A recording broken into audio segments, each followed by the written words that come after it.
Jeff, for that introduction. Boy, there's so many of you. Now, before I begin, I'd like all of you to make sure you do not turn off your electronic devices. Power up your iPhones, your iPads, your Droids, your Blackberries, keep them on. Record, photograph, text all that happens on the stage in the next few minutes. Be my guest. Then later on today, you can compare your tweets and your Facebook comments so you can determine if anything memorable really did happen. President Balls, honored faculty, alumni and trustees, and most importantly, family, friends, and members of the Augustana College Class of 2012, I am honored and grateful for the invitation to speak to you today. And I have to say, I am humbled to be here to receive this honorary doctorate. When I think of people that have been in this position before me, from people like Representative Bob Michael, to the Nobel laureate Dr. Dan Suey, to jazz musician Louis Bellson, I can't help but wonder what has happened to this place. I mean, I'm really, as a person, I'm deeply honored to receive the degree, but as an alumnus, I have to say, surely we can do better. But it has always been a dream of mine to receive a doctorate, and to know that today, without putting in any effort, I will. It is incredibly gratifying to know that from this day forward, I will be able to ask my colleagues, friends, and my family to refer to me as Dr. Phil. Hopefully, Oprah is waiting in the wings. Seriously, I have to admit to everyone here, I am very nervous. Ask me to organize and direct a benefit with 342 Broadway performers to be broadcast on CNN World News, no problem. Ask me to direct a circus with 148 performers and 144 animals, including elephants, tigers, and clowns, I got you covered. Ask me to take a $76 million failing Broadway musical and turn it around in 3 weeks and make it a success, I'm in my zone. But ask me to deliver a commencement address and boy, I am out of my element. But I've made it a point in my career to never say no. So here I am. I had to come, I just had to be here, because I have found that nothing in life is worthwhile unless you decide you are going to tempt failure. So here I go. Today is a celebration. It is a celebration of your success. Class of 2012, you have succeeded. You've made it. Celebrate your success. Celebrate your hard work. All the late nights of studying, all the extra jobs you took, and all the loans your parents signed to pay your tuition have led to this moment. And now, here you are. So, congratulations to the graduates and to your family and friends who supported you. This is truly a milestone in your lives to have succeeded.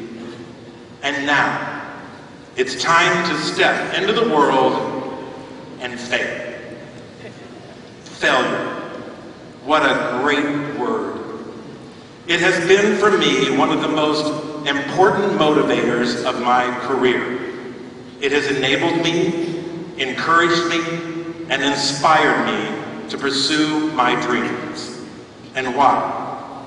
Because I believe that there is only one way to succeed, and that is to fail up. Not to fail down, not to fall. Not to see it as a negative, but as a positive. Fail up. At some point in your life, you are going to fail. You will lose. Believe me, you are gonna suck at something. Embrace it. It will happen. It is inevitable. In order to succeed, you must court disaster. In my business, show business, the business of show, we fail every day. Actors audition and are rejected on a daily basis. Directors spend years putting together productions that are beaten to the ground by the few published words of a newspaper critic. We fail on a regular basis, and yet we pursue our dreams. Ask yourself, how can I fail up in my career? How can I fail up to pursue my dreams? Unlike your mother's good china and silver, don't save your dreams. Don't wait to take them out to be used for a special occasion. Use your dreams, try them out, test them as often as you can.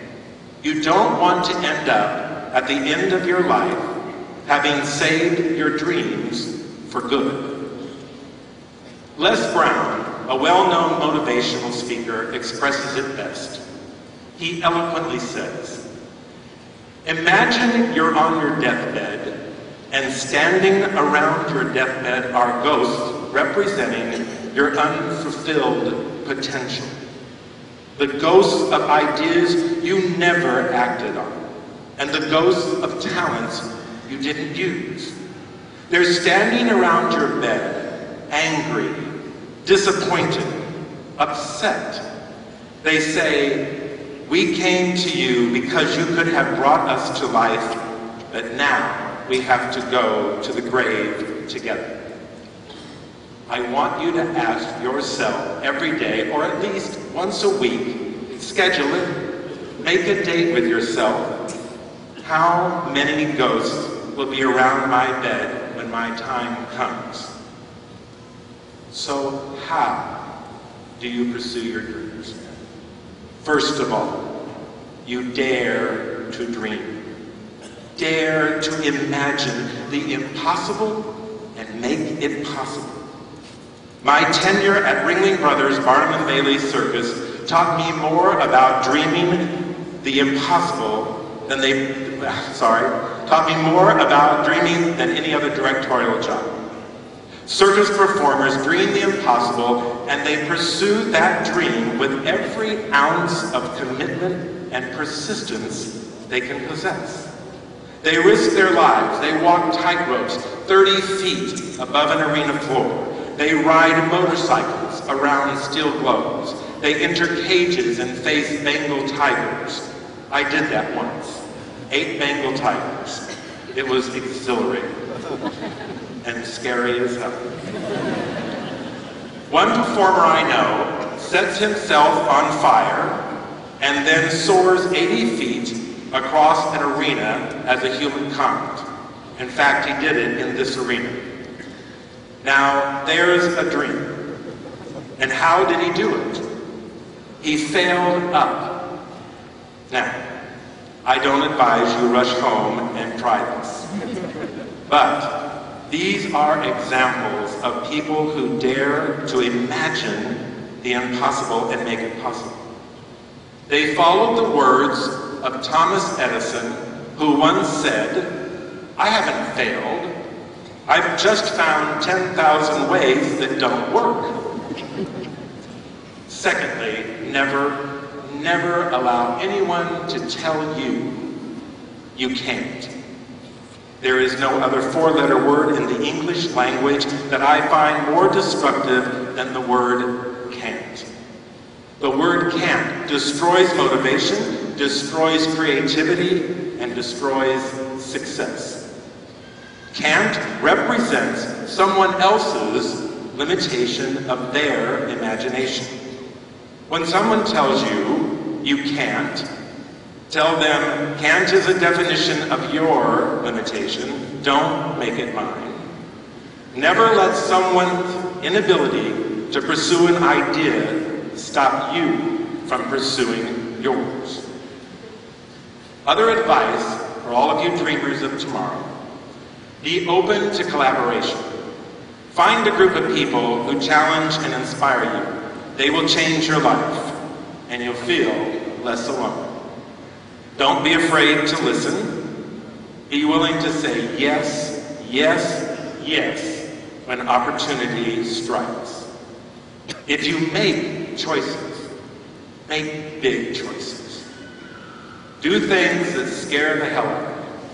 Fear is a wonderful motivator.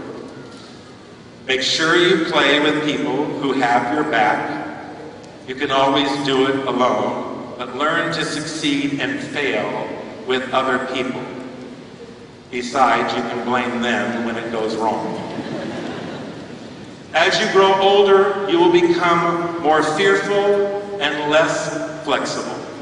Learn to stay young, even when it hurts. Stay away from words like always and never. They are close relatives to the word can't. And even though you are smart, you are allowed to say, I don't know, or let me get back to you on that. This will come in very handy when your parents ask, when do you plan to move out of the house? I don't know. Let me get back to you. Remember, you don't have to be rich and famous. Just make your parents proud. So today proves that you have the training and the talent to succeed.